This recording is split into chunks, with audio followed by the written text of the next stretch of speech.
لە ئێستادا دۆخی ئاسایشی خورماتوو بەرەو باشتر دەچێت و ئاوارە کوردەکانی ئەو ناوچەیە کە بەهۆی ڕووداوەکانی 16 ئۆکتۆبرەوە ئاوارە بوون دەگەڕێنەوە سەر ماڵ و حاڵی خۆیان.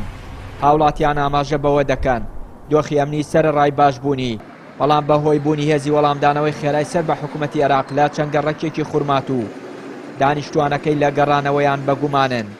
وەزعی دووس لە ڕاستیدا ماڵەکان زۆربەی نەگەڕاوەتەوە، یعنی هێشتا ماڵێکی زۆر ماوە نەگەڕاوەتەوە. ئەویش بە بەنێوەیە ئەم هێزە کە هاتوون هێزێکی چاکن خراپ نین، بەڵام لە ناو ماڵەکاندا زیاتر لە حەیە جەمیلە لە حەیە جەمیل ناو ماڵەکانیان گرتووە خەڵک زیاتر لەبەر ئەوە ناتوانێت بگەڕێتەوە.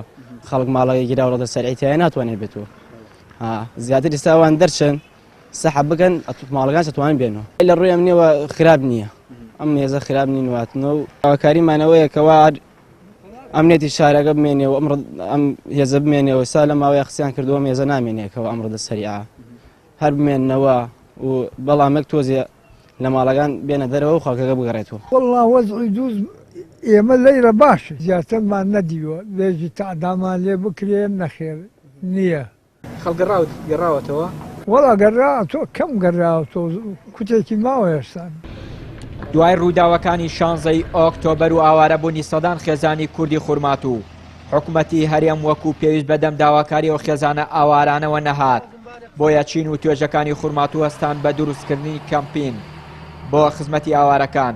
ئەندامێکی ئەنجومەنی جەماوەری خورماتوو دەڵێت لە سەرجەم شار و شارۆچکەکانی کوردستان کەمپینمان هەیە بۆیە داوا دەکات هاوڵاتیانی کوردستان بەدەم داخوازی خەڵکی خورماتووەوە بڕۆن. نوێنەرێکی خەڵکی خورماتوش لە کۆبوونەوەکانیان لەگەڵ بەرپرسانی ئیداری و ئەمنی قەزاکە ئاماژە بەوە دەکات ئێستا دۆخەکە زۆر ئارامە و هاوڵاتیان پەیتا دەگەڕێنەوە خورماتوو. دیارە ئێمە وەکو خەڵکی خورماتوو هەڵساین بە دروستکردنی ئەنجومەنیەک هەڵساین بە دروستکردنی کەمپینێک. ئێستا ئێمە کەمپینەکەمان لە هەموو شارەکانی کەرکووک و هەولێر و سلێمانی و گەرمیان کەسمان هەیە بۆ هاوکاریکردنی کەمپینەکە. دیارە ئێمە نزیگەی 70 خانومان لە شاری خورماتووە تەقێنراوەتەوە، نزیگەی 300 ماڵمان سوتاوە بە تەواوی، نزیگەی 3000 ماڵمان تاڵان کراوە. ئێمە وەکو لێرەوە وەکو ئەنجومەنی جەماوەری خورماتوو داوا لە هەموو خەڵکی هەرێمی کوردستانەکەین بێتە داوامانەوە بۆ یارمەتیدانە و بۆ یارمەتیمان بۆ ئەو خانوەستانە و تەقاننەوە. وەزعی ئەمنی شارەکە تا ڕادەیە زۆر باشە بۆ هۆکارەوەی خەڵکێکی زۆر هاتوۆتەوە ئێستاکە. گەڕێکی جمهوری ئەتوانم بڵێم لە 170 بۆ 180 گەڕاوەتەوە کە گەڕێکی زۆر گەورەی هەموو دانیشتوانەکەی کووردا. گەڕێکی جەمیلەش ئەوەتان ئێستاکە بەهۆی ئەوە هێزەکەی تیابوو کەم ئەگەڕایەوە. ئێستاکە ئێمە پێرێک سەردانی قایت فەرقی ڕەدەسەریعمان کرد و گفتوگۆمان لەگەڵا کرد بۆی ئەو هێزانە کەم بکرێنەوە لە گەڕێکی جەمیلە.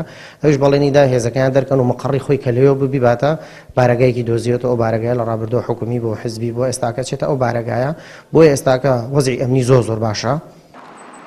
هاوڵاتیانی قەزای خورماتوو دوای 3 ساڵ بەرگری و پاراستنی گەڕەکە کوردیەکان و گیانی هاوڵاتیانی کورد لە بەرامبەر ئەو شەڕە نەخوازراوەی بەرۆکی گرتبوون.